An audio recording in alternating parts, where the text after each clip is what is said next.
चपाती ना एकदम अशी फुगली पाहिजे सगळ्या बाजूना. त्याच्यासाठी मी तुम्हाला टिप्स सांगणार आहे. आता त्याच्यानंतर चपात्या झाल्यानंतर इथे ना सकाळी 5:30 वाजता मी नेहमी बघा तुम्हाला सांगत असते की अहोंचा टिफिन तयार करत असते. हे बघा चला झालेली आहे. फ्लॉवर वाटाणा भाजी टिफिन पण भरून दिलेलं आहे. हे बघा 5:30 वाजलेली आहे सकाळचे.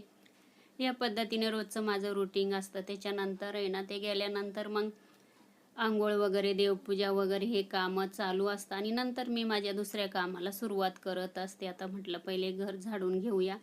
इथे बघा ह्या जाळीमध्ये ना रात्रीचे माझे कॅट बसतात त्याच्यामध्ये. ही लुसी आहे माझी. ही बघा एवढी शांत आहे, ती मस्त आहे.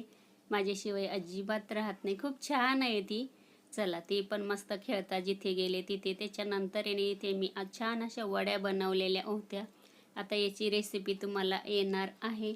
तुम्ही आवर्जून बघा, खूप छान आहे आणि कशाच्या वड्या आहे ते तुम्हाला त्याच्यामध्ये पण समजेल. चला आता इथे मस्त कट करून घेतलेले आहे आणि आता त्यात तळून घेते. शॅलो फ्राय पण करू शकता, डीप फ्राय पण करू शकता, खूप छान लागतात. चला इथे मी सगळ्या वड्या तळून घेतलेल्या आहे. त्याच्यानंतर आहे ना त्याच्यासोबत आहे ना इथे ना तेच तेलामध्ये ना पापड होते माझ्याकडे छोटे छोटे, ते पण मी तळून घेतलेले आहे. मला पापड चटणी बनवायची आज आणि त्याच तेलामध्ये थोड्याशा मिरच्या पण तळून घेतलेल्या आहे. कारण का वड्या असल्या तर त्याच्यासोबत आहे ना छान अशा मिरच्या खाण्यासाठी. चला इथे पापड चटणी पण तयार केलेली आहे. संध्याकाळचा टाईम झालेला आहे बघा. आता मी इथे कणिक मळायला घेतलेला आहे. कणिक मळून घेते आणि आज आहे ना हे बघा छान अशी शेपूची भाजी पण बनवायची. ती पण स्वच्छ अशी धुवून ठेवलेली आहे. धुवून ठेवली का म्हणजे ती कोरडी पण होते, पाणी पण निथरतं. चला आता इथे तुम्हाला बघा मी चपाती करून दाखवते, म्हणजे भाजून दाखवते. आता इथे काय करायचं, चपाती टाकली ना गॅस मोठाच ठेवायचा. दुसऱ्या बाजूला चपाती आपल्याला अशी उलटी करून घ्यायची आणि आपल्याला सारखं सारखं हात लावायचं नाही. आता इथे बघू शकता उलटी केल्यानंतर मी अजिबात त्याला हात लावलेला नाही. तिच्याच मनाने ती ना छान अशी फुगवून द्यायची. कारण का तिला हात लावला नाही ती स्टॉप होऊन जाते.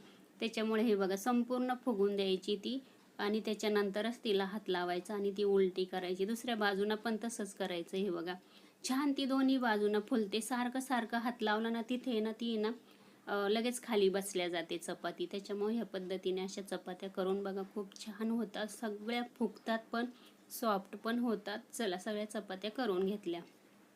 त्याच्यानंतर इथे बघा इतकी मोठी पोपई आणलेली होती आणि त्याच्यातली अर्धी पण खाल्ल्या गेली नाही. आता ही ना बरीच महाग होती, पण मोठी तर होती, महाग होती. चला आता ती पण कट केली, त्याच्यातलं बी काढून घेतलं. या तर मी पण छान अशी मस्त गोड होती पपई खायला.